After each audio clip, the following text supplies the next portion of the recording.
네, 안녕하세요. 선생님입니다. 이번 시간에는 대한민국 경제 발전 배워보도록 할게요.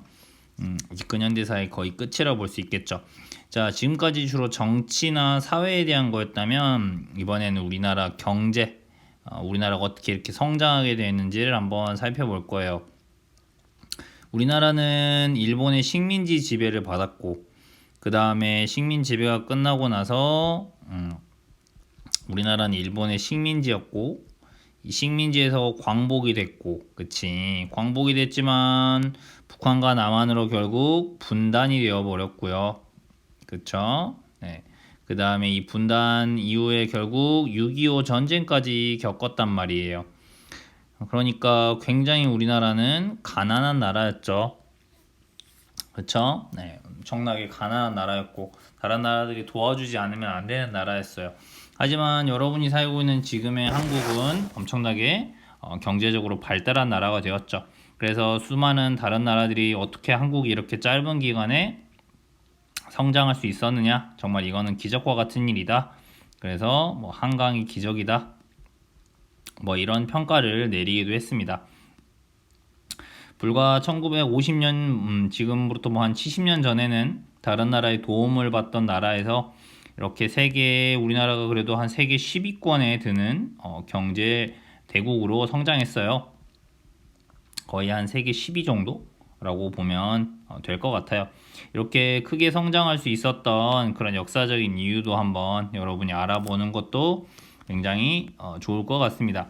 자, 시기를 구분하기 위해서 우리가 주로 그 당시 이끌었던 이제 이 대통령을 중심으로 생각할 거예요. 하지만 여러분이 물론 이 대통령이라고 하는 사람이 리더로서 수많은 정책을 펼쳤기에 이렇게 경제가 성장할 수 있기도 했지만 그 뒤에 숨겨져 있는 바로 이 사람들의 노력을 절대 잊으면 안 될 것 같아요. 누구의 노력일까? 수많은 국민들의 노력이 있었기 때문이다. 라는 것도 여러분이 꼭 기억했으면 좋겠다는 거죠. 물론 훌륭한 리더가 중요한 정책을 펼치고 결정을 하고 이런 것도 중요하겠지만 그 결정에 수많은 국민들이 노력했기 때문에 이렇게 경제가 발전할 수 있었을 것이다 라는 거 생각해 볼게요. 자, 첫 번째 대통령이었던 이승만 정부에서 바로 경제가 어떻게 성장했는지 한번 살펴볼게요. 자, 이승만 정부 당시만 해도 우리나라 사람들은 대부분 결국 뭘로 먹고 살았을 것 같아요, 여러분?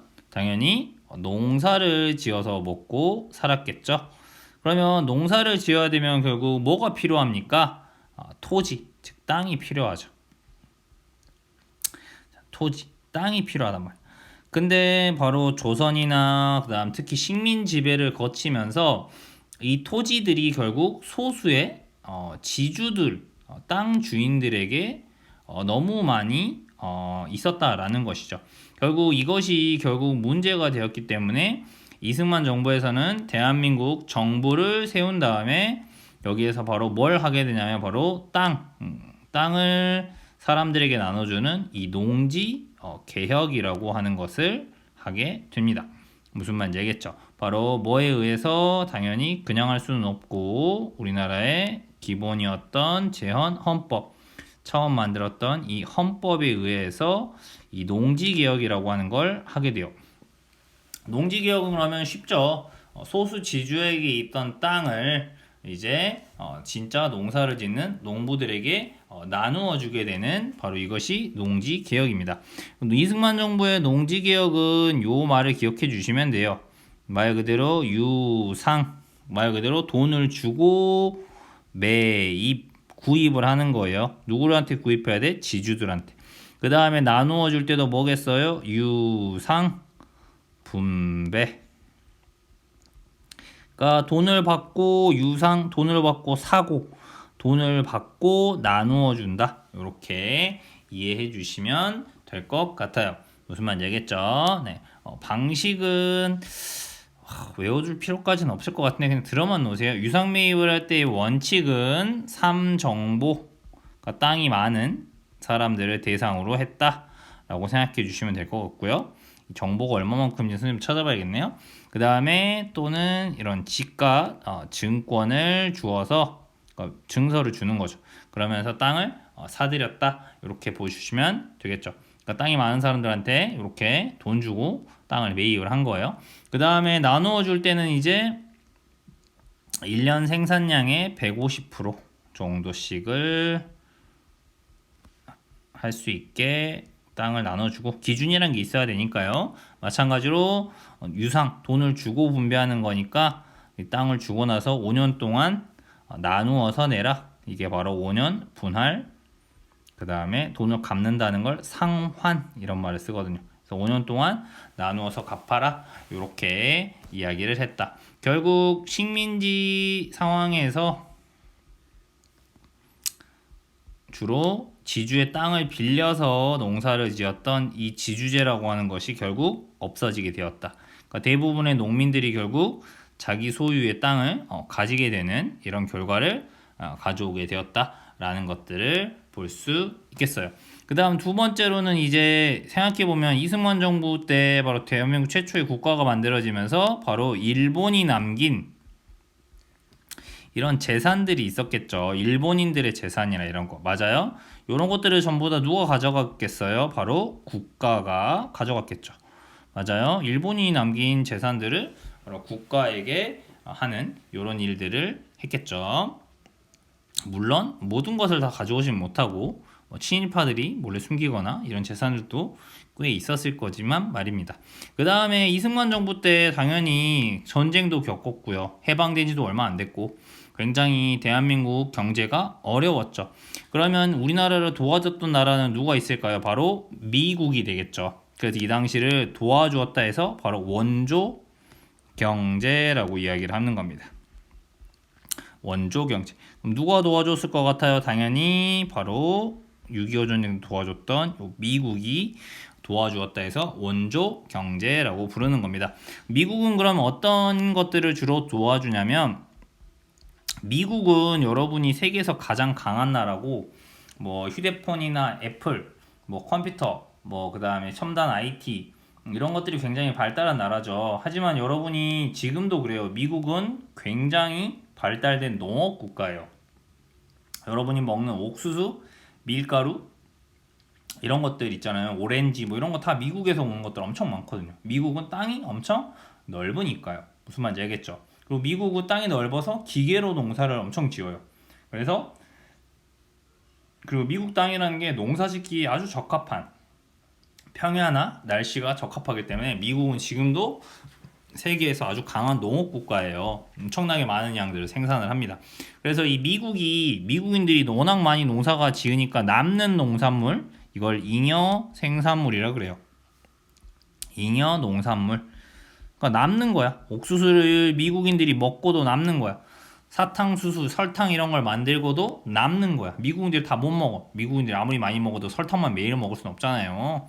그쵸? 먹을 수 있는 게 정해져 있을 거예요. 그러니까 미국의 남는 농산물들을 우리나라에게 지원해 주었다라는 거예요. 그러면 이 잉여 농산물에는 주로 뭐가 있었냐면, 첫 번째로는 면화. 그러니까 이건 뭐야? 옷감이 되는 이 면화지.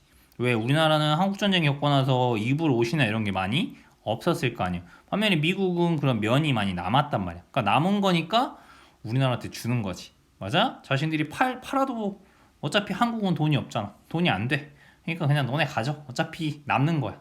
이런 식으로 주는 거지. 알겠죠? 하지만 이거는 우리나라 사람들한테는 옷감이 되는 거니까 중요했겠죠. 그 다음 또 하나가 뭐냐면, 미국은 흑인 노예들을 결국 데려갔던 이유도 바로 이 설탕을 만들기 위해서였어요. 설탕이 바로 뭐야? 사탕수수. 그 다음에 또 마찬가지 이 면화를 하기 위해서는 솜이잖아, 솜. 결국 이 사탕수수와 솜을 따기 위해서는 바로 수많은 노동력이 필요하거든요. 그래서 이 노동력을 미국인들이 다 감당하지 못하기 때문에 바로 미국에는 바로 아프리카에서 이 흑인 노예들을 잡아와서 이런 농장들을 만들었던 것이에요. 무슨 말인지 알겠죠? 그것도 좀 이해해 놓으면 좋을 것 같은데요. 어쨌든 이런 것들을 생산하고 면화나 설탕도 만들고 나서 남으니까 바로 한국에게 원조해줬다. 이렇게 봐주시면 될 것 같아요.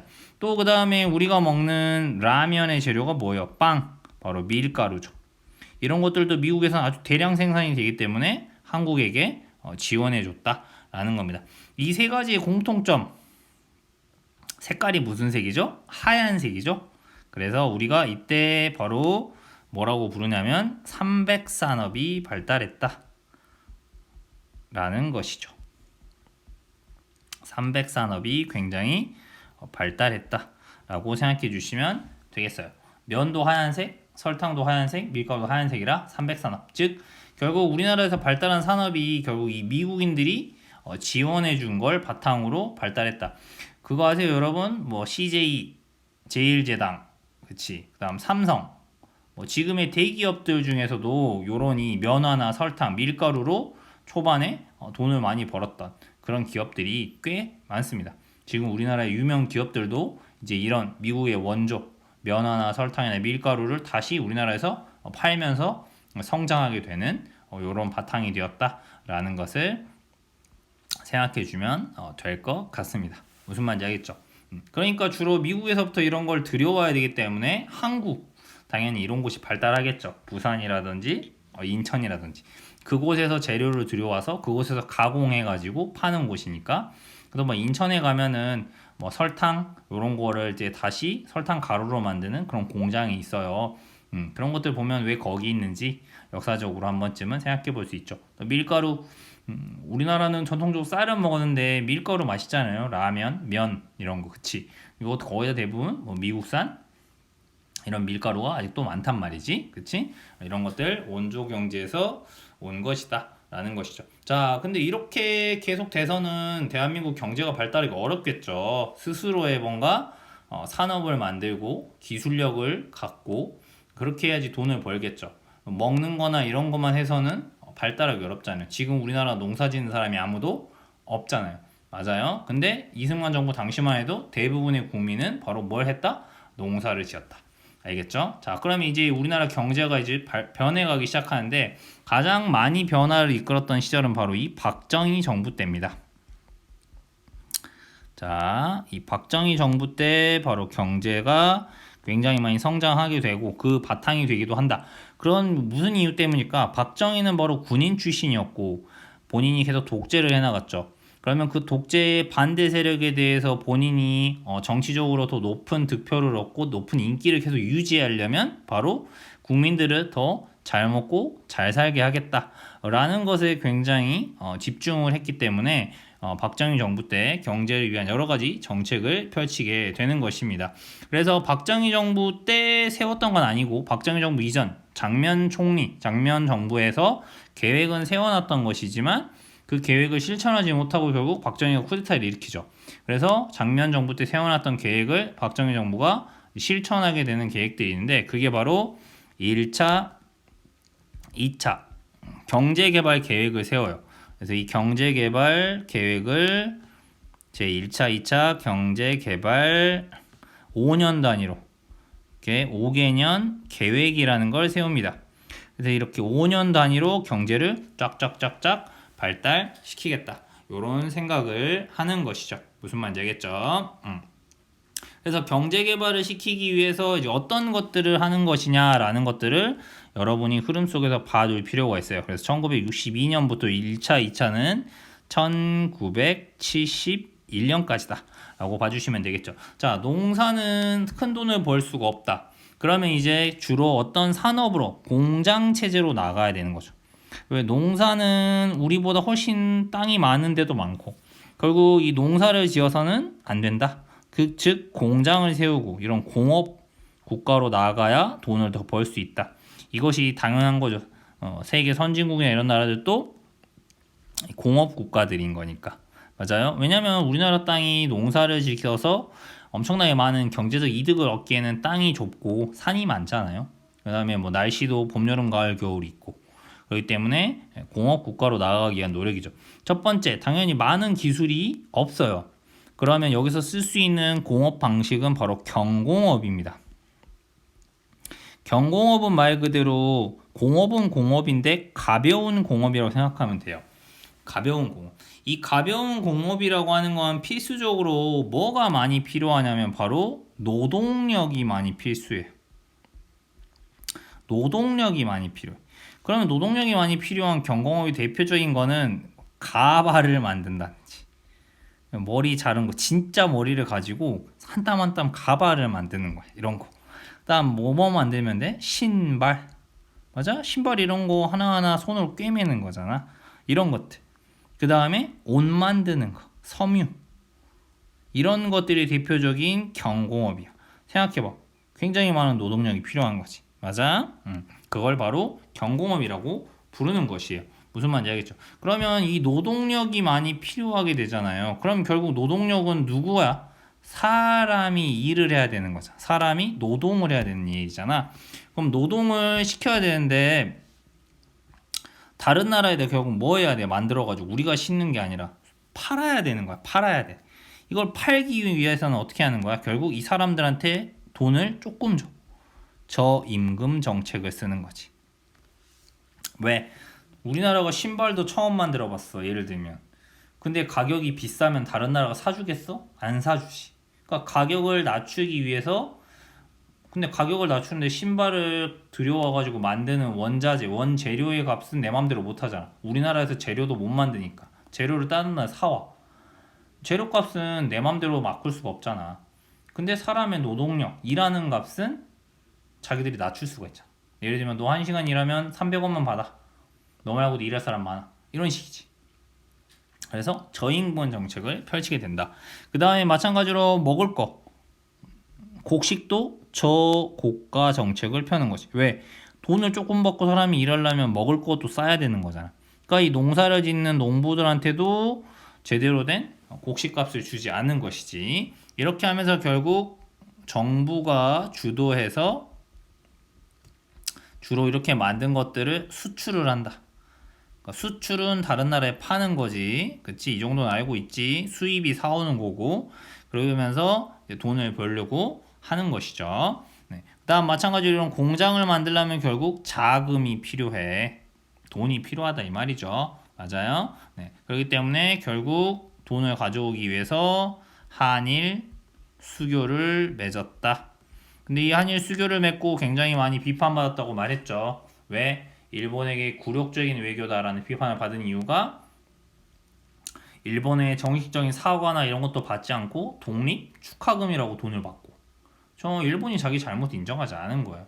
그 다음에 일본으로부터 돈을 빌려오고, 그 다음에 뭐 문화재를 돌려달라는 말이나 뭐 역사에 대해 사과하는 문제, 이미 이 한일 수교를 하면서 다 일본은 한국 정부에 배상했다. 우린 책임 없다 이제. 이렇게 나오게 되는 근거가 바로 이 한일 수교, 박정희 정부 때 한일 수교가 그런 원인이 되었다라는 것이죠. 그 다음 또 미국이 이 당시 전쟁을 벌이고 있으니까 미국의 도와달라고 하니까 바로 베트남 전쟁에 파병을 보냈다. 그래서 여기서 파병을 대가로 돈을 벌기도 했지만 또 수많은 젊은이들이 죽거나 아니면 또 그런 고엽제라든지 이런 전쟁 후유증에 시달리게 되는 이런 일도 있었다. 그 다음에 또 어느 나라에다가 이런 사람들을 보내냐면 독일입니다. 그 당시 독일이란 나라에게 바로 노동자들을 보내서 돈을 벌게 했다. 독일을 말하는 거예요. 파독은 독일에 사람들을 파견했다, 보냈다. 이때 보낸 노동자들 바로 광부. 왜? 독일 사람들도 광부 위험하고 힘들잖아요.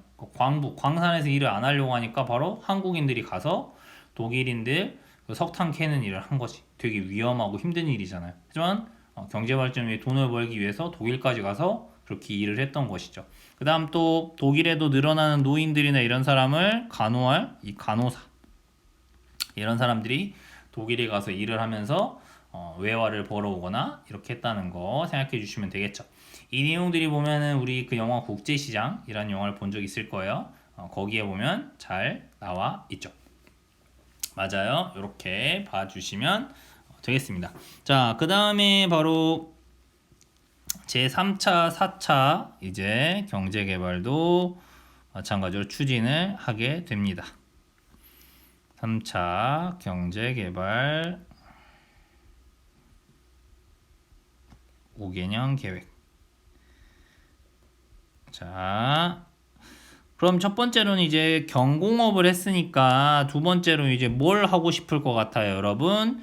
돈이 더 되는 걸 해야 되겠죠. 가발이나 신발이나 섬유 이런 걸 팔아봤자 돈이 많이는 안 된단 말이야. 신발 한 컬레 예를 들면 10만 원짜리를 만약 팔았다 쳐봐. 그러면 뭐 만 원, 2만 원 남는다 쳐봐. 더 비싼 걸 팔면 좋을 거 아니야. 그래서 이제부터는 중화학공업을 하는 것이야. 돈을 더 많이 벌 수 있는 중화학공업을 위해 노력한다. 이것 중에 하나가 바로 뭘 만드냐면 지금의 포항제철, 포스코라고 하죠. 이름을. 포항제철소를 만들어서 말 그대로 제철이니까 뭘 만드는 거야 얘들아? 철을 만드는 거야. 이 전까지는 그러면 우리나라에서는 철을 만들 수 있었다 없었다? 없었다라는 얘기지. 네, 그런데 이 3차, 4차 경제개발 5개년 계획 1970년대 자, 여기 1972년에서 81년까지 이때부터 이제 우리나라에서 철을 만들기 시작했다. 왜 철이란 게 중요할 것 같아? 건물 짓는데 철 필요해. 자동차 만들고 기계 만들고 여러분 교실에 앉아있는 책상 모든 곳에 쇠가 필요하잖아요. 그러니까 바로 포항제철소를 만들고 우리의 손으로 그런 쇠를 만드는 거지. 왜? 그 전까지는 다른 나라에서 다 사와야 되잖아. 맞아? 뭐 미국이나 뭐 다른 나라에서. 근데 이제 우리 손으로 직접 만들겠다라는 것이죠. 그래서 중화공업을 발달시켰다. 70년대. 그 다음 열심히 수출, 다른 나라로부터 수출을 해서 바로 수출을 100억 달러를 달성했다. 100억 달러 달성. 그러니까 수출을 매우 많이 했다라고 봐주시면 되겠죠. 77년에. 네. 하지만 늘 이렇게 경제개발 계획이 말 그대로 계획이 순탄하지만은 않죠. 각종 위기들이 오게 돼요. 그 중에 하나의 위기가 바로 이 오일 쇼크라고 하는 겁니다. 오일 쇼크는 뭐냐면요. 기름값이 엄청나게 오르는 겁니다. 이게 두 번이 오는데 73년과 78년에 오게 된다. 이건 뭐야? 기름값이 엄청나게 폭등하는. 근데 이게 엄청나게 타격이 되는 거죠. 왜? 우리나라는 기름이 나지 않잖아요. 아무리 다른 나라한테 물건을 많이 팔아봐. 기름이 너무 많이 오르면 우리나라는 어려워질 수밖에 없어요. 공장을 돌리는데도 기름이 필요하고, 그치? 자동차, 뭐 이런 것들. 사람이 살아가는데 기름이 필요하잖아요. 그러니까 기름이 오르면서 이제 박정희 정부에도 이런 오일쇼크로 인한 경제 위기들로 인해서 조금씩 위기는 옵니다.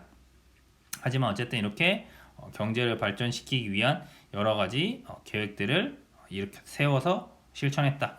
그래서 박정희 정부 때 이런 주로 했던 정책 중에 하나 여러분 지금도 여러분이 아마 서울 나들이가 원할 때 탔던 길 있어요. 바로 이 경부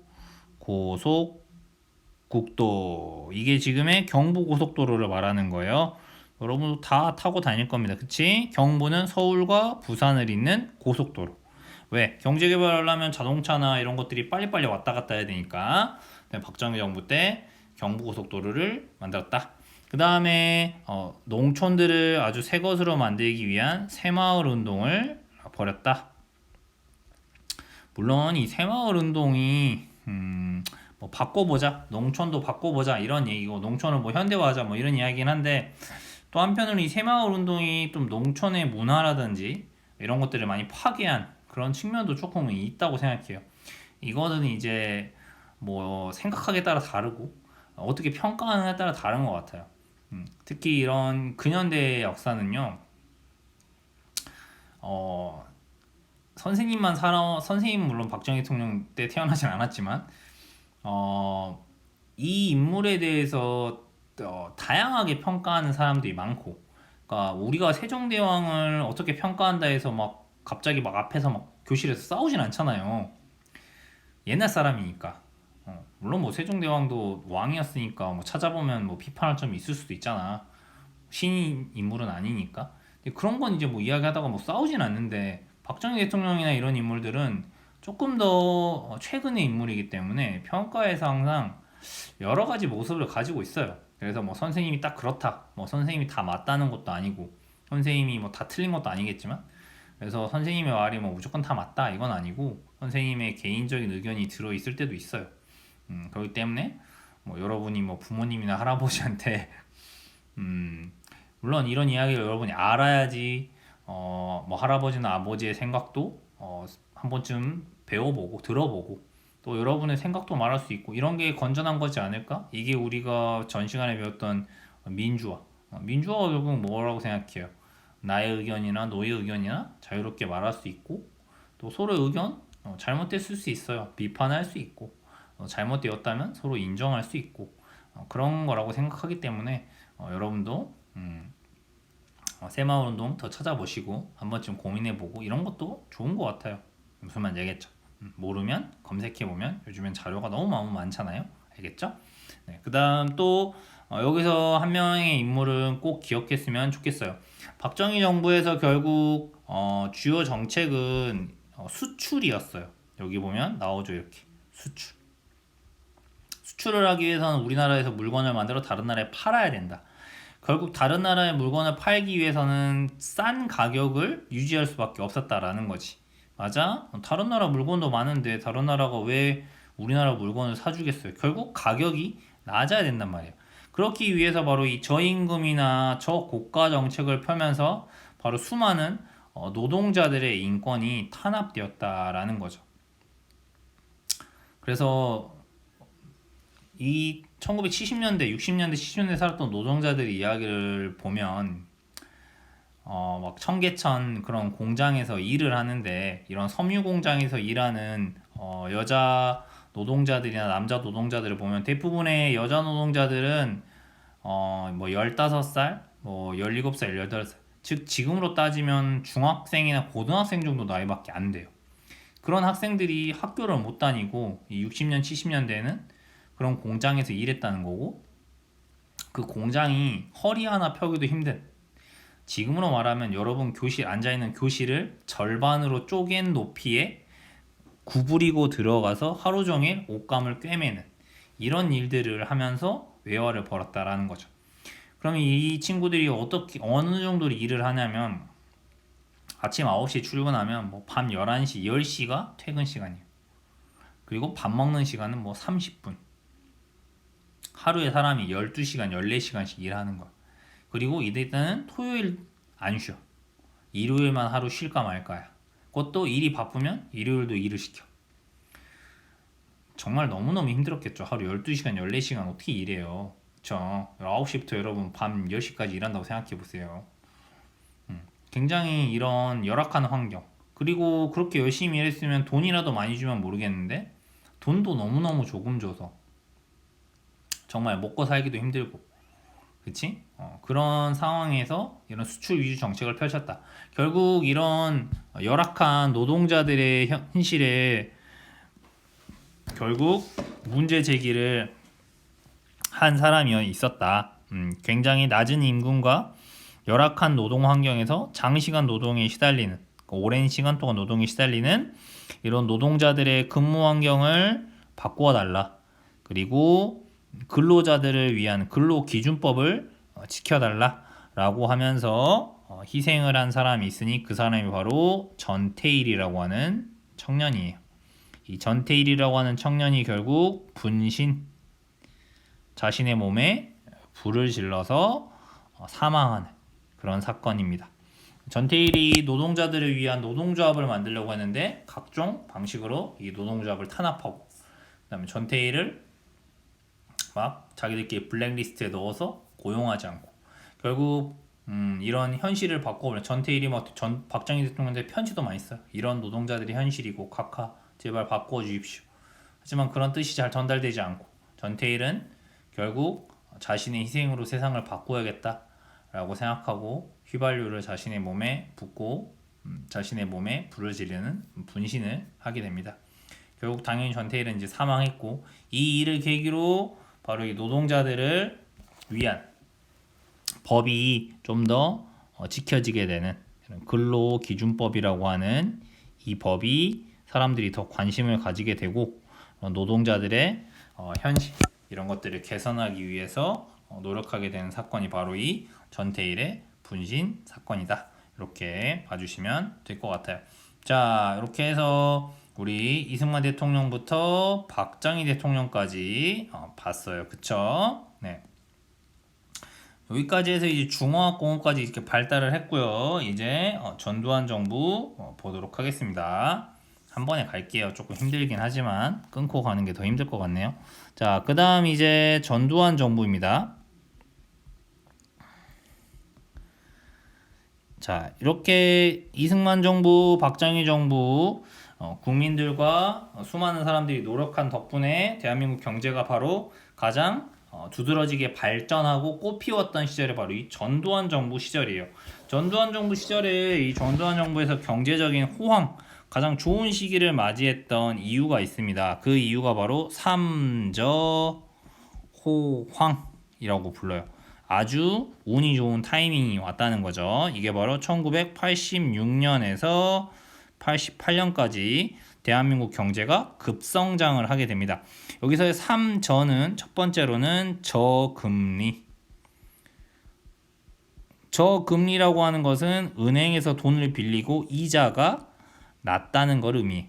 그러니까 이자가 낮으니까 우리나라가 다른 나라한테 돈을 빌리고도 이자를 조금만 내도 되는 거지. 요런 좋은 점이 있었고, 두 번째는 달러 가치가 저달러 달러가 낮았다라고 봐주시면 될 것 같아요. 무슨 말인지 알겠죠? 네. 달러 가치가 떨어지게 되면서 우리나라가 뭐 다른 나라에 사오는 이런 재료나 이런 것들을 싼 값에 사올 수 있었던 거죠. 그 다음에 기름의 가격도 굉장히 저렴한 시기였다. 이렇게 해서 경제가 좋았을 때를 호황이라고 이야기를 하는 겁니다. 그래서 이때 경제가 많이 발달하게 된다. 그 다음에 우리나라가 이제 세계 다른 나라와도 이제 개방 정책을 펼치려고 하는데 그게 바로 유명한 우루과이 라운드 협상이에요. 그럼 우루과이 라운드 협상은 결국 뭐라고 보냐면 우리나라의 여러 가지 시장들을 개방한다. 이렇게 봐주시면 되겠죠. 특히 이때 영향을 많이 받을 수 있는 건 결국 농산물들이 되겠습니다. 바로 왜 그러냐면 우리나라가 우루과이로부터 싸게 사올 수 있는 건 주로 농산물이겠죠. 왜냐하면 우루과이가 우리나라보다 더 넓거나 농사짓기 좋은 기후를 가지고 있으니까. 그래서 우리나라가 우루과이에 농산물을 사주는 대신 우리나라는 우루과이에 뭘 파는 거야? 뭐 텔레비전이나 자동차나 이런 걸 팔겠다라는 것이죠. 이런 개방 정책을 펼침으로 인해서 이득을 보는 건 주로 산업, 공업이나 첨단 산업이라든지 이런 것들은 이득을 보죠. 하지만 상대적으로 농민과 같은 사람들은 이제 피해를 보죠. 하지만 이제 이런 협상들이 결국 진행이 된다. 그 다음에 우리나라에서 이제 노동자들을 위한 전두환 정부 때 최저임금이라는 것이 정해지게 된다. 그래서 1시간당 얼마를 최소한 줘야 된다. 이게 바로 최저임금이에요.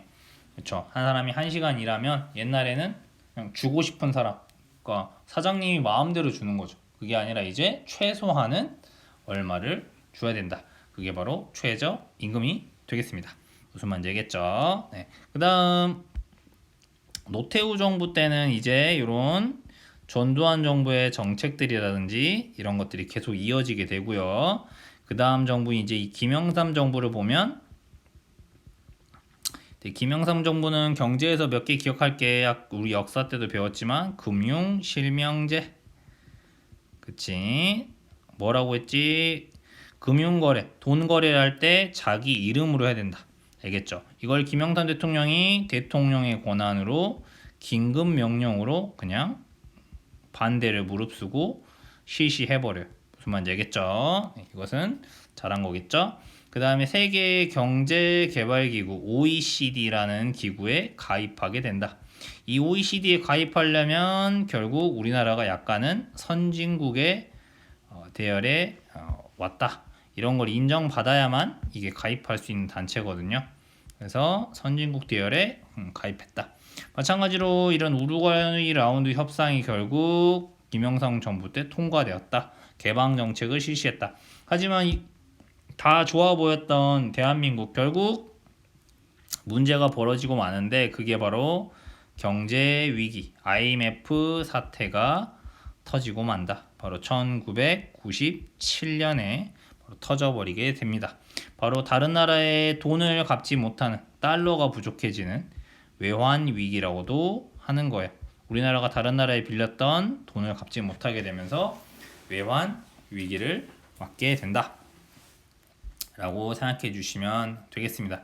결국 그동안 계속 전두환 정부 때부터 맺어왔던 이런 호황, 굉장히 경제 부흥기가 이 김영삼 정부 마지막에 있었던 이 외환 위기로 한국이 한번 휘청 흔들리게 되는 이런 상황이 오게 되었던 것이에요. 그 다음 이제 김대중 정부를 한번 보고 마지막으로 끝내면 될 것 같아요. 자, 김대중 정부 보겠습니다. 김대중 정부는 어쩔 수 없이 이 IMF 위기를 겪으면서 이 IMF가 뭐냐면 이 IMF로부터 결국 돈을 빌려온 거예요. 그럼 IMF가 돈을 빌려줄 때 각종 조건을 달았던 것입니다. IMF라는 단체에서 돈을 빌려주면서 여러 가지 조건들을 달았어요. 한국은 앞으로 이렇게 해야 된다 라고 하면서 결국 김대중 정부 밑에서 신자유주의라고 하는 이런 정책을 펼치도록 강요했고 김대중 정부 역시 이것을 따랐죠. 그래서 신자유주의 정책은 흔히 뭐냐면 야 니네 안에서도 보호만 하지 말고 더 경쟁시켜. 그 다음 더 효율적으로 조직을 바꿔 라고 한 것이죠. 그러면서 결국 이 IMF 때 무너졌던 수많은 기업들이 합병을 하게 된다. 하나로 합치게 된다. 왜 두 개나 있어? 합쳐. 그 다음 니네 공장 돈도 안 되는데 이렇게 노동자들이 많아. 정리해고해. 노동자들을 해고시켜라 라는 것이죠. 결국 노동자들이 정리해고되는데 또 일할 사람은 있어야 되잖아. 그러니까 그 자리를 뭐가 채우는 거야? 비정규직들이 채우게 된다. 비정규직은 결국 뭐야? 1년이나 2년 단위로 뭐야? 계약을 하는 사람들이 되는 거야. 계약직. 그럼 이게 왜 슬픈 거야? 1년이나 2년 지나서 계약이 다시 해야 될 때 내가 계약이 안 되면 난 그 직장 그만둬야 되는 거잖아. 내가 직장을 그만둬야 되면 우리 가족은 어떻게 먹여 살릴 거야? 그 다음에 상대적으로 내가 약해질 수밖에 없지. 부당한 대우를 받아도 비정규직은 가서 따지기가 어렵잖아요. 왜? 나중에 계약 기간 때 다시 계약 안 해줘 버리면 어떡해. 그러니까 이런 비정규직 문제 아직까지 쉽게 해결되지 않고 있죠. 맞아요. 이렇게 그 전까지만 해도 수많은 사람들이 정규직이었거든요. 네, 자신의 어쨌든 60세, 63세까지 직장이 안정적으로 보장되어 있었다면 지금은 비정규직 이런 계약직들이 엄청 많은 이 문제가 아직까지도 쉽게 해결되지 않고 있다. 이렇게 봐주시면 될 것 같아요. 자, 그 다음 IMF 사태의 위기를 극복하기 위해서 김대중 정부 때 했던 금 모으기 운동, 이 금을 모아서 금 모으기가 아니죠. 금 모으기. 금 모으기 운동을 통해서 이 금을 모아서 해외에다 팔아서 달러를 모아보자 라고 하는 어떻게 보면 제2의 우리 일제시대에 있었던 국채 보상운동. 일제시대가 아니구나. 일제시대 전에 있었던 국채 보상운동이다. 이렇게 볼 수 있겠죠. 나중에 결국 김대중 정부 때 그래도 IMF 사태를 빠르게 탈출하기는 합니다. 그래서 모든 돈을 갚아가지고 탈출을 하기는 했지만 이 과정에서 비정규직 문제도 굉장히 많이 늘어났고 그런 문제점들 역시 가지고 있습니다. 또 그 다음 이때 신용카드 이런 것들을 굉장히 많이 남발하면서 굉장히 개인적으로 파산을 하게 되는 그런 사람들도 많아졌던 문제도 있었고 어쨌든 마찬가지로 얼마 오래되진 않아서 선생님이 다 어떻다고 뭔가 평가하기가 조금 개인적으로 좀 조심스럽네요. 이런 것들이 있었다는 거 정도 알아두시면 좋을 것 같습니다. 그 다음 이제 마지막으로 아까 우루과이 라운드와 비슷하게 또 이때 FTA라고 하는 것이 체결이 됩니다. FTA는 다른 말로 하면 자유무역협정이에요. 우리말로 하면 자유무역협정을 맺는데 어느 나라들과 맺느냐면 김대중 정부 때는 바로 우리나라와 칠레, 한국과 칠레. 그래서 여러분이 마트 같은 데 가시면 칠레산 포도, 청포도 이런 거 많이 볼 수 있을 거예요. 자유무역 협정을 맺어서 칠레산 포도가 우리나라에 싸게 들어오는 거예요. 반대로 칠레에 가면 우리나라 TV, LG, 삼성 같은 텔레비전이나 이런 것들을 싸게 파는 거고요. 무슨 말인지 알겠죠? 그 다음에 또 이 나라와 노무현 대통령 때는 누구와 또 자유무역 협정을 맺냐면 우리나라와 미국이 자유무역 협정을 또 맺습니다. 그래서 여러분이 마트에 가면 미국산 소고기 많이 볼 수 있잖아요, 그쵸? 네, 이런 것들을 맺게 된다. 자, 이렇게 해서 우리나라 경제의 발전 쭉 공부해 보았습니다. 중요한 것들만 모았으니까 한 번씩 쭉 보시고, 선생님 개인적으로 많은 책들을 읽으면서 부분 사건들에 대해서 좀 많이 공부를 했던 것 같고, 공부라기보다는 그냥 책을 통해서 아 이런 일이 있었구나 라는 것들을 많이 봤고, 또 영화를 통해서 아 이런 일들이 대한민국에 참 많은 변화를 가져오게 됐구나 라는 것들도 더 깊이 자세히 봤어요. 하지만 이 역사 시간이라 보니 이렇게 간단하게 사건을 설명할 수밖에 없었지만, 여러분이 앞으로 이런 이야기들을 한번 쭉 정리해 놓으면 나중에 뭐 책이나 영화나 뭐 다른 수업에서도 아 이 내용이 이거구나, 드라마를 예를 들면 배경이 막 1970년대 배경인 드라마야, 그러면 여러분이 배웠던 이런 역사적인 내용이 그 드라마에 나오겠죠. 그럼 여러분이 내가 들어봤는데? 라고 하면 다시 찾아보면 더 잘 이해하게 될 거야. 무슨 말인지 알겠지? 그런 배경에 대해서 끊임없이 관심을 가지면서 살아있는 역사를 공부했으면 좋겠어요. 알겠죠?